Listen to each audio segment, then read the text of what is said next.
তিনি কেন এমন কিছু করছেন যে একজন মানুষ সেটা ভিন্ন একটা সৃষ্টি যেমন আপনি কি এমন কিছু সৃষ্টি করতে চাইবেন যা নিজের মতো করে ভাবতে পারে, নাকি আপনি এমন কিছু সৃষ্টি করতে চাইবেন? কেন একজন এত দয়ালু হয়ে ভাই, আমি সেটাই আপনাকে বলছি। আপনি যা চান, ঈশ্বর আগে ফেরেশতা সৃষ্টি করেছেন। আমি আপনাকে জিজ্ঞেস করছি, কোনটা বেশি উত্তম? একজন ফেরেশতা সর্বশক্তিমান ঈশ্বরকে অনুসরণ করছে, নাকি একজন মানুষ সর্বশক্তিমান ঈশ্বরকে অনুসরণ করছে? কোনটা উত্তম? আমার জন্য অবশ্যই, যদি আমি দ্বিতীয় সুযোগ পাই, আমি একজন ফেরেশতা হতে চাইব।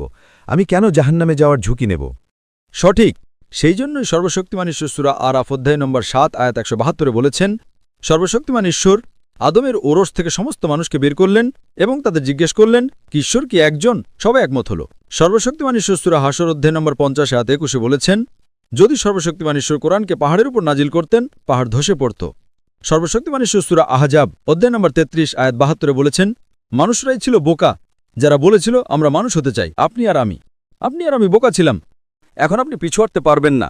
একবার যখন আপনি বললেন আপনি পরীক্ষায় বসতে চান, একবার যখন আপনি প্রশ্নপত্র পড়ে ফেলেছেন, কেউ আমাকে জিজ্ঞেস করেনি, তারা আদম আর হাওয়াকে জিজ্ঞেস করেছিল। না ভাই, কোরআন বলে প্রত্যেক মানুষকে জিজ্ঞেস করা হয়েছিল, আর তারপর এটা মুছে ফেলা হয়েছে। এই স্মৃতি মুছে ফেলা হয়েছে। যদি স্মৃতিটা থাকে তাহলে পরীক্ষাটা কোথায়? সর্বশক্তিমান ঈশ্বর কোরআনে বলেছেন, তুমি কি মানুষ হতে চাও?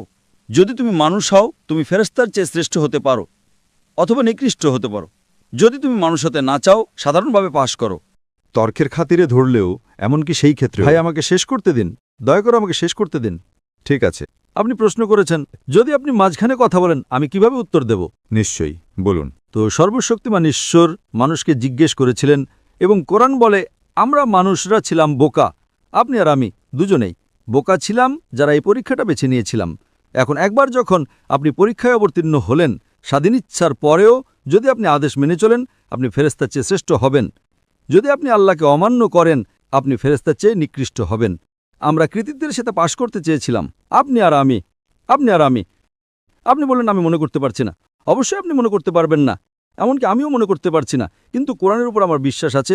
বিচার দিবসে সর্বশক্তিমান ঈশ্বর বলছেন, একজন মানুষও আল্লাহর বিচারের বিরোধিতা করবে না। সেটা আমরা বিচার দিবসে জানতে পারব।